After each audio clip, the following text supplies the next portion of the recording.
नमस्कार दोस्तों।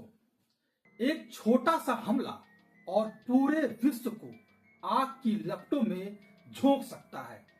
आप सही समझ रहे हैं। अमेरिका के राष्ट्रपति डोनाल्ड ट्रंप ईरान पर सैन्य हमले की योजना बना चुके हैं। क्या यह शांति का रास्ता है या युद्ध की शुरुआत? आइए इस वीडियो में हम समझते हैं। इससे पहले चैनल को सब्सक्राइब और लाइक करना न भूलें। वॉल स्ट्रीट जर्नल की रिपोर्ट बताती है कि ट्रंप ईरान को परमाणु समझौते के लिए झुकाने की कोशिश कर रहे हैं। आपको याद होगा 2017 में ट्रंप ने पुराने परमाणु समझौते से अमेरिका को बाहर निकाला था। नतीजा ईरान पर प्रतिबंधों की बौछार हो गई थी और मध्य पूर्व में तनाव की आग भड़क उठी थी। अब हाल ही में ट्रंप ने एक कार्यक्रम में कहा, हम ईरान से समझौता करेंगे या किसी तरह से भी समझौता ईरान से कराएंगे। यानी कि ईरान को ट्रंप चेतावनी दे रहे हैं। ट्रंप ने आगे कहा कि अगले 10 से 15 दिनों में ईरान को और विश्व को अच्छे से पता चल जाएगा कि अमेरिका क्या कर सकता है। क्या यह ट्रंप की सिर्फ धमकी है या असली खतरा पूरे विश्व पर मंडरा रहा है? वहीं अमेरिकी रक्षा मंत्रालय मध्य पूर्व में सेना को बढ़ा रहा है। विमान वाहक जहाज यूएस गेराल्ड आर फोर्ड और कई खतरनाक जहाजों को मध्य पूर्व में तैनात कर रहा है।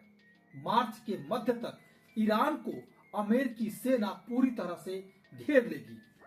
ट्रंप की योजना है, पहले छोटे हमले से ईरान को दबाव बनाओ, अगर ईरान न माने तो हमले को बढ़ाओ। ट्रंप का शुरुआती लक्ष्य ईरान की सैन्य और सरकारी जगहों पर हमला करना है ताकि ईरान की जड़ को पहले कमजोर किया जाए। लेकिन सोचिए, क्या अमेरिका का ये छोटा हमला छोटा ही रहेगा?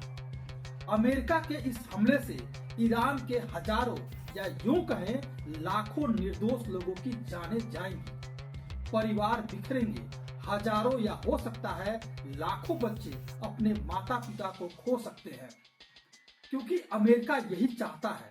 इजराइल के पूर्व राजदूत डैनियल बी सापिरो कहते हैं, अमेरिका और इजराइल के संयुक्त हमले से ईरान को बड़ा नुकसान होगा। लेकिन अमेरिका को भी तैयार रहना पड़ेगा, क्योंकि ईरान जवाब देगा। अमेरिकी जहाजों को ईरान डुबो सकता है, उसके पास इतने पावरफुल हथियार हैं। अमेरिकी सेना को इतना मार सकता है ईरान कि अमेरिकी सेना कभी उठ न पाए। ट्रंप सोचते हैं कि ईरान चुप बैठ जाएगा, जैसे कोई गुंडा किसी को धमकाए और वो मुस्कुरा करके कहे, ठीक है बॉस। हकीकत ये है कि ईरान के सर्वोच्च नेता अली खामनेई ने धमकी दी है, उनकी सेना अमेरिकी विमान वाहकों को समुद्र में डुबो सकता है। खामनेई कहते हैं उनके पास जहाजों से ज्यादा खतरनाक हथियार हैं। क्या ट्रंप यह भूल गए कि ईरान सिर्फ परमाणु ऊर्जा के लिए यूरेनियम बढ़ा रहा है, बल्कि हथियारों के लिए नहीं? ईरान खुद कहता है कि यह नागरिक उपयोगों के लिए है, लेकिन ट्रंप इसे हथियार मान करके हमला करने की फिराक में है। क्या यह न्याय है या सिर्फ ताकत का खेल? सोचिए उन लाखों लोगों के जिनके घर इस तनाव में प्रभावित होंगे। मध्य पूर्व पहले ही युद्ध से थक चुका है, ईरान, सीरिया और अब ईरान। ट्रंप की यह नीति क्या वाकई शांति लाएगी? तथ्यों से पता चलता है कि 2015 का समझौता काम कर रहा था, लेकिन ट्रंप ने उसे तोड़ दिया। अब व्हाइट हाउस की प्रवक्ता कहती हैं कि कूटनीतिक बातचीत ईरान से चल रही है। ईरान से बातचीत थोड़ी प्रगति पर है, लेकिन मुद्दे अभी बाकी हैं। अगले हफ्ते ईरानी अधिकारियों से और बात होगी। लेकिन क्या कूटनीति काफी है जब अमेरिकी सेना ईरान पर हमला करने के लिए तैनात हो रही है? अगर हमला हुआ तो तेल की कीमतें आसमान छुएंगी, अर्थव्यवस्था डगमगाएगी पूरे विश्व की, और गरीब आदमी की थाली से रोटी गायब हो जाएगी। क्या हम ऐसे नेता चाहते हैं जो बातचीत की बजाय बमों पर भरोसा करे? ट्रंप की यह योजना जैसे कोई फिल्मी पटकथा हो। नायक छोटा हमला करता है और खलनायक झुक जाता है और सब खुश हो जाते हैं। लेकिन असल जीवन में ईरान की जवाबी क्षमता से पूरा विश्व प्रभावित हो सकता है।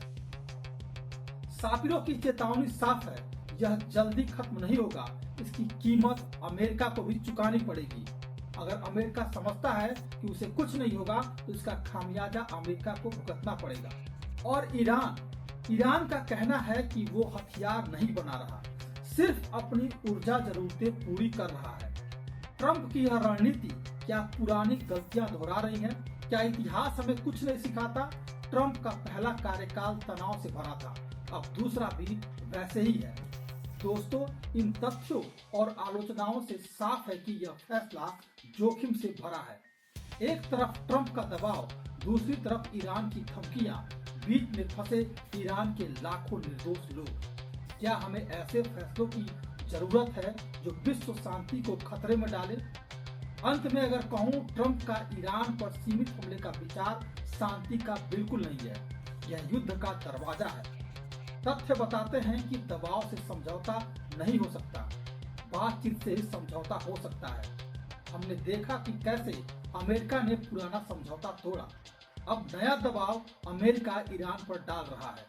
इस युद्ध से ईरान के लोगों की न केवल जिंदगियां जाएंगी, बल्कि विश्व में आर्थिक तबाही आएगी और विश्व में तनाव बढ़ेगा।